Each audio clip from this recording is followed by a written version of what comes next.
have a new home for the home team. It's Home Team BBQ in West Ashley, and we welcome you to the show. We'll be here for another hour, and wow, we got a jam-packed show. I started jotting down some notes, and I realized I was filling up several pages here, so we'll be selective about what we try to get into with the coach. But Coach Mike Houston, great to see you. Welcome to another season. Good to be here, and glad it's game week finally, and we're really excited about the season. The kids have worked very, very hard, and so they're fired up and ready to go. I would think the guys are rather anxious, I guess would be a good word. I mean, and I've heard guys for years talk about how they want to hit somebody else and that sort of thing, and so I would imagine that during game week it really kind of gets to a fever pitch. Yeah, it's a pretty long preseason. We started back at the beginning of August, and you've been going at each other, practicing against each other this whole time. First part of camp, you really are going ones versus ones, twos versus twos a lot. Been going against a scout look for the opponent the last couple of weeks, but you couple just the long days with the Charleston heat, and it's been a challenging preseason. You bring up a good point, because there have been times this year where it's felt like maybe we were getting a little bit of a break with the heat, the humidity. So how has that been overall for the environment you're trying to create at practice? Well, every time you think you get a break, the next day it comes back. So Andy Clausen always says if you want to see the weather change, just wait about 15 minutes, because it's going to. It's pretty unpredictable down here. But today was good. It started out really, really hot, and then the clouds came out, so we got a little bit of a cover there for the second half of practice. But it's been okay. Quite well documented, Coach. Half your ball games were decided by 7 points or less last year. You're 3-3 in those ball games, and those 3 losses were decided by 9 points. It would be natural for a guy to still feel that just a little bit. How do you let it go? It's hard, and I'll tell you, especially, all 3 of them are hard, the close losses. And Wofford, you think you've won that game and a huge road win and all. But the one I still have a hard time letting go of is Sanford, because we played so well, and the team was playing so well at the end of the year, and the kids just went out and they executed our game plan perfectly that day against a very, very good team, and you have them beat. And then to lose it in the last couple of seconds, was pretty tough. But, it's typical for a coach. We forget the wins too quickly, and we hold on to the losses way too long. So I don't think I'm much different than anybody else. I used to talk to different coaches who would say one of the ways they knew how to get out of the business was that the losses the wins meant so little, and the losses just crushed them. And they're like, I don't think I can take that balance anymore. There really wasn't any balance, and so I could understand where that would be difficult for you, for sure. Yeah. But we ended with a big win, at VMI to close out the season, and a real special send-off for the seniors. So that was a positive note. 7:05. Style. Selection.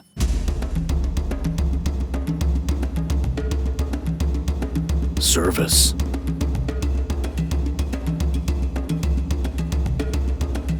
Quality. Value. See what everyone is talking about. Ashley Furniture Home Store. Welcome back to Home Team BBQ in West Ashley. This is the Mike Houston Radio Show, and we are back for another season. The premiere this evening, of course, and it's just ahead of football season number 107 for the Citadel Bulldogs, game number 1,053 in their history. Right back to what we were talking about. By the way, phone number 843-725-0989. 843-725-0989. Coach, last November the 22nd, you mentioned the big win at VMI, a deciding victory there in a big game, one you always want to be sure you take care of business in. Right. You bring the Silver Shako back yet again and have it on display at Signius Hall. Then you get into recruiting.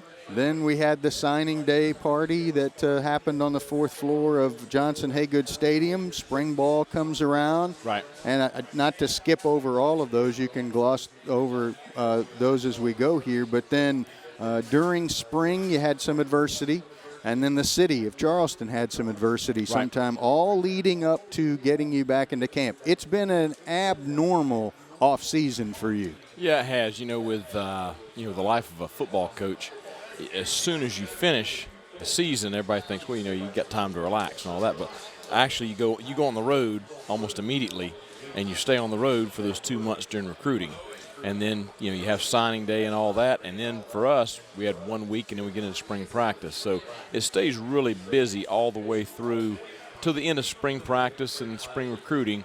But, yeah, with Deshaun Daniels and what happened with him during spring practice, certainly a very, very scary situation, and something that, I remember sitting there that night with Andy Clausen in the waiting room at the hospital, and his parents are driving up from Atlanta, and you don't know if he's going to make it through the night. And so, kind of bring some reality checks into your life and everything. But Deshaun is doing great. A great ending to that story.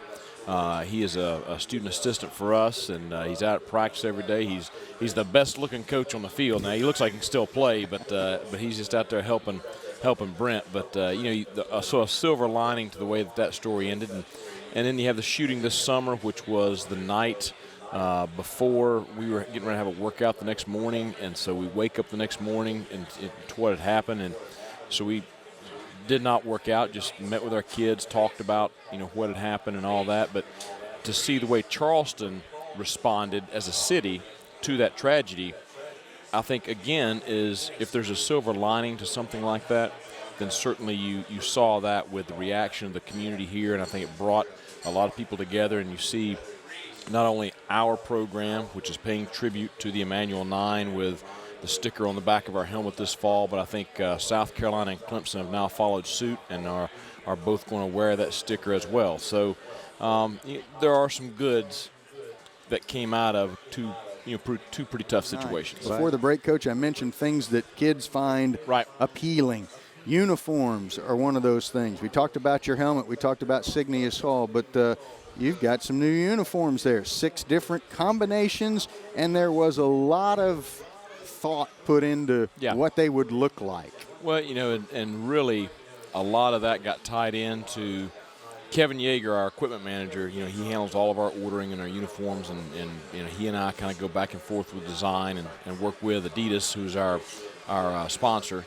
And we were set to get a new uniform this year, and Captain Gino Peluso, our new commandant, and General Rosa, along with athletic director Jim Center, and all the coaches have really made a concerted effort to try to bring the corps and the athletes closer together.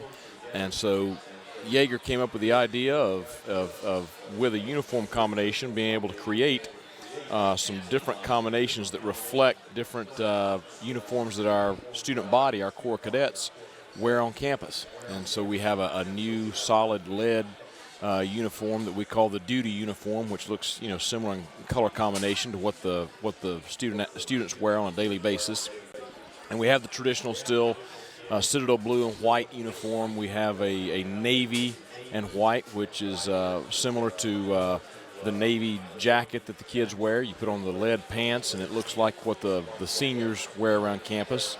We have a solid white, which is a summer leave look to it, and so we're able to create a lot of combinations that are relate to the Corps of Cadets, and it's one more way we're trying to kind of bring them closer to our program.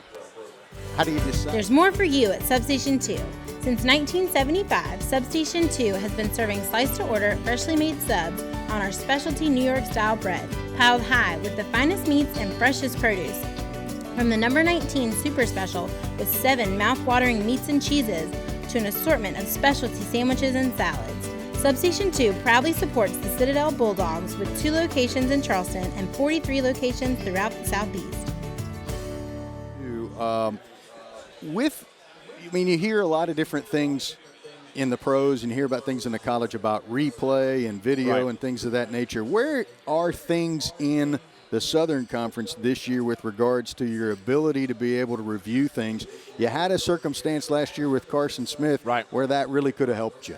Yeah, now it's still, that would not, this year we would still not be able to look at that. The one thing that they will look at halftime this year is if there's a targeting penalty in the first half against a player, the officials can review the film at halftime, and if they deem that a mistake was made, they can overturn it and reinstate the player for the second half. Which is great, yeah. So and I'm glad to see that rule come. The other thing that is in the pipeline that we've been told is to expect full instant replay in the Southern Conference in 2016. Okay. So it's coming. Great. So, and the big thing they got to work out now is just preparing the schools and getting the equipment and of course preparing for, you got to have a replay official and a staff up there to run that stuff. But it's coming. Without getting too convoluted about the rule, but you mentioned the targeting one. We had an opportunity to speak to a referee and kind of go over rules in the offseason too. The one thing that used to happen that didn't make as much sense that apparently is changing, in the past, if an official sees targeting, he's going to throw a flag, and that flag was for 15 yards unsportsmanlike and targeting and an ejection. Mm-hmm. This time, from what I understand, the flag is only for targeting because if it's overturned, the 15-yard penalty used to stand, and that just doesn't seem right.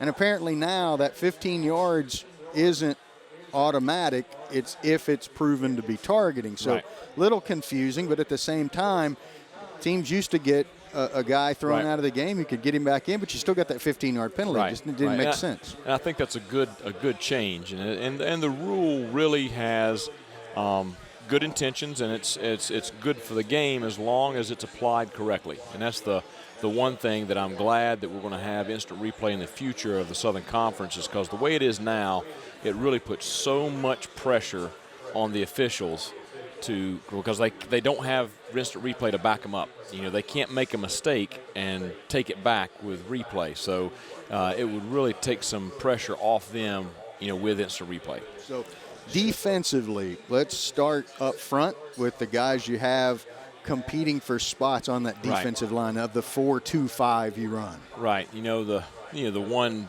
big one that everybody knows about, Mitchell Jeter's returning at 3 technique, and he's had a good off season. He's had a good preseason camp, and I'm excited to see him play. And he's in good shape. He's as strong as he's ever been, and I think he has kind of challenged himself to be more of a leader within that group than he was in the past. Opposite of him at the nose guard will be Jonathan King, who played a little bit last year as a freshman, but he's really improved, and I expect him to have a really good year. Extremely quick, very smart player, fundamentally sound, but just a real quick twitch interior player. Out wide, Mark Thomas and Joe Crochet will start at the 5 technique Saturday night. So we moved Mark from one side to the other to get both of them on the field. When you see Joe, he's a whole lot bigger than he was a year ago. He put on about 20 pounds of muscle in the off season, and Mark put on about 15. So they're bigger and more sturdy than they were a year ago. And behind those guys, we've got a combination of a couple of guys that played a little bit last year as freshmen and some incoming freshmen. Ken Allen and Kevin Graham will both be with the second group going into Saturday night. Will both play a lot. So we have a couple of true freshmen there. At the other 5 technique opposite Kevin, Noah Dawkins, a true freshman, will see a lot of time there. So we've got some guys right out of high school that are going to see time on the defensive front. So I needed to deposit a check. I was about to head to the bank, but out of nowhere, it just started to rain. Like, really rain.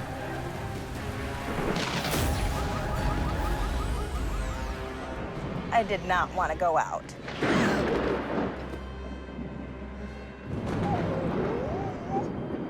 But then I was like, duh, just use your phone. Mobile deposit techno thingy to the rescue. I'm Raina, and I bank human at TD Bank. Tell us what Davidson is all about, what they try to do offensively, what they try to do defensively. Well, offensively, they're maybe a kind of a West Coast multiple pro offense. So you're going to see a lot of formation and motion. You're going to see a very solid zone run game, a lot of drop back pass, quick game, play action pass, some stuff to get the quarterback outside the pocket. So it's a challenging offense to defend, and one that we've seen a lot over the years. So our staff has been formulating a game plan all summer. So they do have a very, very talented receiver, returning All-American William Morris, who had 98 catches for right at 1,300 yards last year, so he put up some big numbers. They have a junior and senior dominated offensive line, so a lot of experience back there. They have a quarterback that started the last third of the season last year, and a running back that played a lot all throughout the year last year. So it's an offense that has a lot of experience and has been together. So it'll be a challenge there to stop them. They are expected to start Taylor Mitchell at quarterback. Last year he threw for 769 yards. He ran just 15 times and had minus yardage, so that tells me he's not designed to run much and maybe more of a pocket passer like you talked about with the West Coast. That makes sense. Yep. So it's and I thought he did a good job. We've got film from him last year at quarterback, so we're able to get a good look at how he operates. And I thought he did a good job last year for a freshman. They have an H-back by the name of Jeffrey Keel. He's a senior, 725 rushing yards, 8 touchdowns a year ago. And it's always interesting when somebody has a kicker that's a weapon. You saw it at Florida State last year in Aguayo, but Trevor Smith's pretty good too. He's on a preseason watch list, a guy who can make the field goal, makes the PATs too, so they have a weapon where that is regarding. Talked about the offense. What about the defense for these guys? Well, a lot like the offense, they've got a lot of players that have been there for a while. Chris Woods is a senior and an outstanding defensive end, and kind of their guy on that side of the ball. Interiorly, Grant Pulaski has been playing for a while. He's a junior there. Linebacker Ricky Tack is a senior and is kind of the leader of that crew. And then Ryan Leak is an outstanding corner there in the secondary. So they've got older kids that have been there and played good bits and had some experience and have played against a triple option. When they played us at Lenore Ryan a few years back. You have told me how impressed you've been with Vinny's offseason. Vinny Miller, he appears to be a guy that I haven't heard as much about there being competition for that starting spot, which tells me he's had a pretty good handle on that. He has, and he's a senior. He's played a lot of ball. He's been here. He's been through a lot. I think he's grown up a lot off the field and on the field, and so I'm excited for him in his senior year. He's in great shape. He's playing as good as he ever has, and so I can't wait to see him out on the field Saturday night. You'll start a guy at quarterback on Saturday who threw a touchdown pass against the then defending national champions. So he'll always have that to look back on whenever. No doubt. I hope he throws a lot more. So Dominique has had a good preseason. He's had a very good last 2 weeks. He was very good at practice today and does a good job with decision making and does a good job pre-snap and post-snap. So. Looking forward to seeing him grow up and lead our team.